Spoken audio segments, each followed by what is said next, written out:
Today we will go through our next poem, The Inchcape Rock, written by Robert Southey.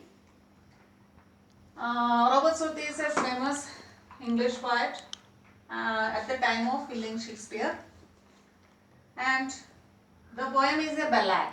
Ballad means to narrate a story through poem. And the Inchcape Rock, when we tell about the Inchcape Rock, it is a dangerous rock of the east coast of Scotland. And the poem bringing out the theme, as you sow, so shall you reap. Okay? And as I earlier said, ballad, it's narrating a story of a abbot of Aberthrock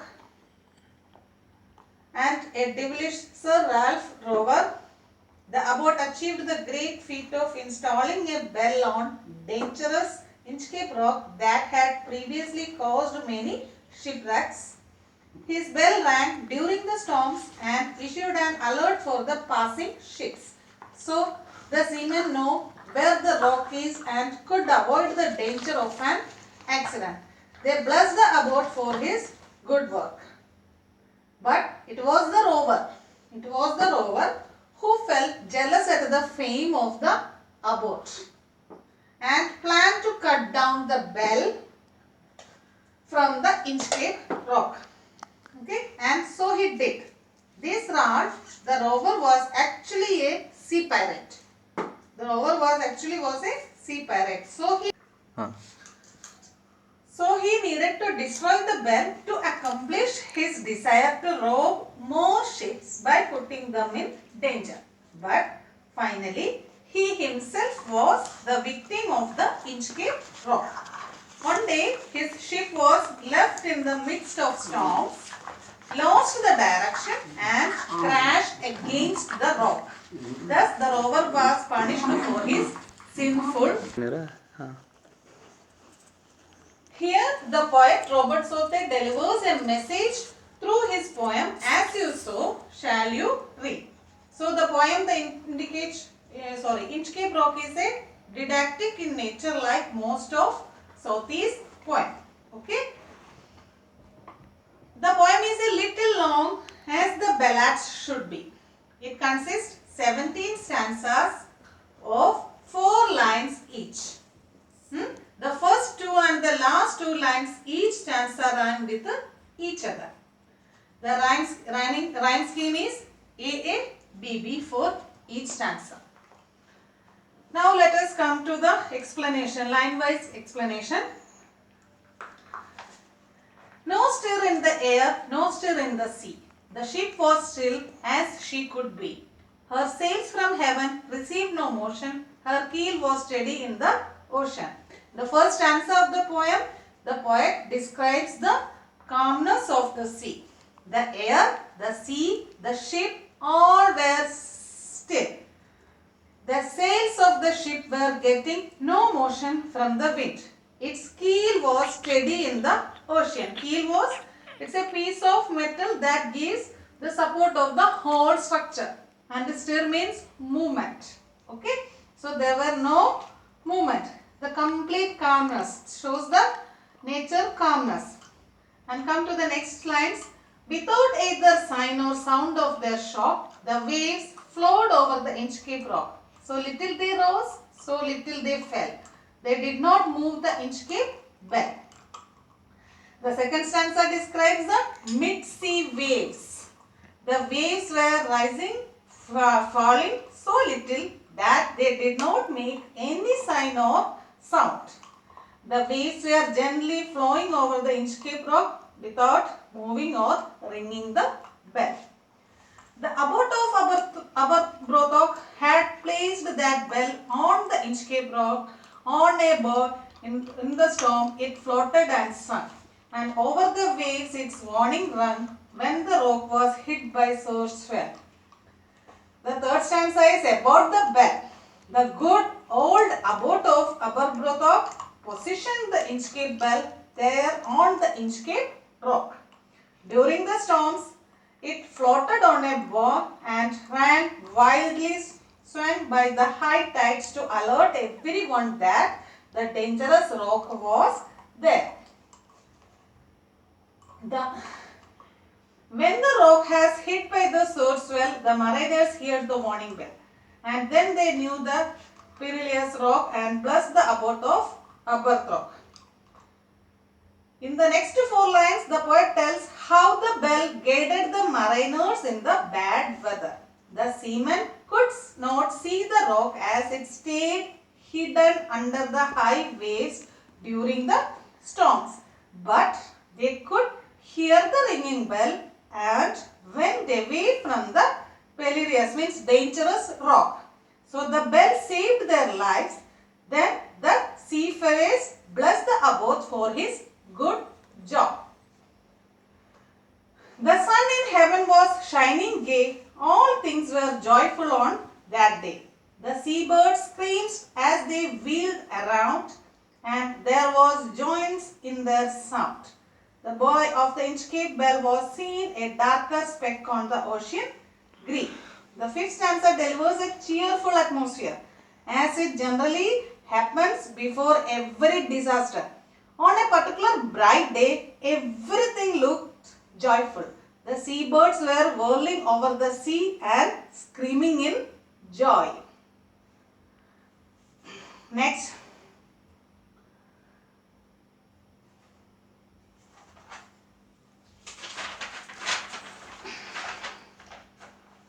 Sir Ralph, the rover, walked his deck and he fixed his eyes on the darker speck.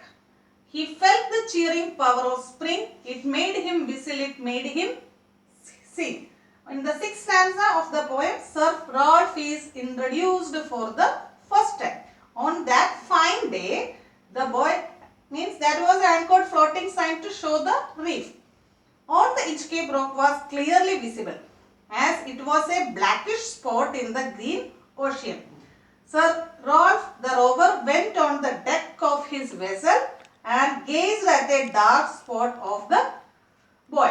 Deck means upper side of the upper part of a ship. Okay. On the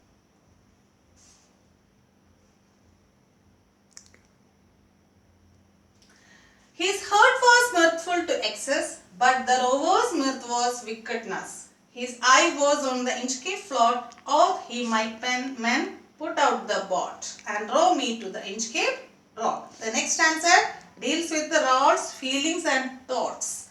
He was delighted at the good spring atmosphere. He was making whistling sound and singing in joy, and he was actually overjoyed. But no one knew that a sinful thought in his mind was behind this happiness. The boat is lowered, the boatmen row, and to the Inchcape rock they go.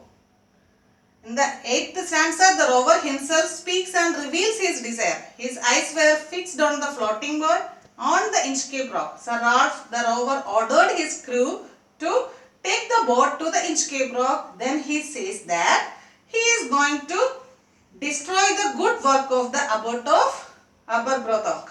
Okay. Sir Ralph bent over from the boat and cut the bell from the Inchcape boat.